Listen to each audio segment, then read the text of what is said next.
Mambo vipi mwana PMTV2? Hope weekend yako imeisha salama, lakini pia ni matumaini yangu kuwa umeuanza mwezi wa sita ukiwa swadakta kabisa. Sasa wakati umeuanza mwezi wa sita kwa shamra nyingi, imekuwa tofauti kwa upande wa msanii wa Bongo Flava Barnaba Classic baada ya taarifa kutoka kuwa studio zake za High Table Sounds zimeungua, kitu ambacho kwake ni hasara kubwa sana, na kama unavyomuona kwenye video hapo analia kwa uchungu na vitu kama hivyo. Sasa kupitia ukurasa wake wa Instagram ameshare na kuandika kuwa kwa uchungu mkubwa sana ninaopata kutoa taarifa, studio zangu za High Table Sounds Entertainment Company Limited zimeungua moto usiku huu kuanzia saa 2:30 kamili leo, muda huu nikiwa nimetoka kwenye show yangu ya Malkia wa Nguvu Arusha. Baada ya kufika nilikuwa na tukio Kijichi kwa mama zangu, nimepita ofisini kwangu na kusalimia, nikaenda nyumbani kama dakika 15 napigiwa panawaka. Mungu wangu wa mbinguni na kushukuru kwa hili, ninaamini unanipitisha kwenye njia sahihi daima. Nimetoka kufanya renovation wiki 2 nyuma kwa gharama kubwa sana, na muziki ndiyo kazi yangu. Hii sehemu inategemewa na vijana wengi mno. Moyo wangu unaniuma, nimelia sana kwa uchungu, ninakosa nguvu kabisa. Nasikitika kusema HQ yetu imekuwa majivu. Mungu Baba, asante kwa hii baraka, ninapokea na nitaanza upya. Najua kazi zetu ni ngumu, ila maisha yanatufunza, na hili nimelipokea kama funzo. Mwisho, napenda kutoa shukrani za dhati kwa majirani zangu, mama mwenye nyumba wangu, mama Mami, watu wa karibu, mjumbe wangu, wadogo zangu wote High Table Sounds, bila kusahau jeshi la polisi na timu nzima ya fire. Asante mama yangu kipenzi, mama Mami mwenye nyumba wangu. Nimekaa hapo miaka zaidi ya 11 sasa, ila leo hii tunamshukuru Mungu. Mama yangu kipenzi, najua unaumia kwa upendo mkubwa kijana wako, ila asante kwa kuwa nami muda wote leo. Sio wakati wa kumlaumu mtu yoyote, lakini kila jambo linatokea kwa mipango yake Mungu. Alhamdulillah. Kesho nilikuwa nifanye interview pale Selena Hotel, nifanye press.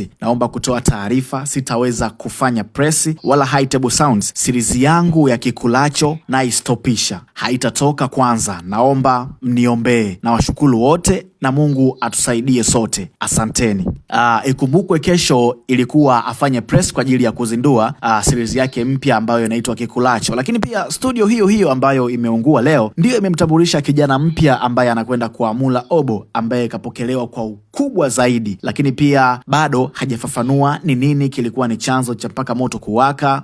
Kama ukisikiliza vizuri hapo kwenye maandishi yake, amesema kwamba sio wakati wa kumlaumu mtu yoyote, means maybe kuna kitu ambacho kimesababisha mpaka studio kuwaka na vitu kama hivyo. Usikae mbali na PMTV2 ili tukuletee taarifa zaidi ya nini kilitokea na nini kinaendelea juu ya hili jambo la Barnaba Classic. Mimi naitwa Mkaka Nose, ukiniita Republic Announcer utakuwa hujakosea sana. Hii ni PMTV2. Usisahau kushare, kusubscribe, kulike na kucomment, ili nawe pia uwe ni moja kati ya watu muhimu sana wanaopatikana kwenye hii familia kubwa. Tuangalie tukio zima kupitia video hapo. Mungu wa mbinguni anajua. Nani? Umeitwa kwetu mama ametoka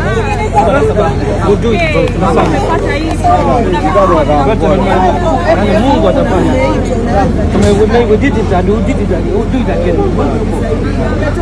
make it bro, tutafanya tena. As long as tunaishi.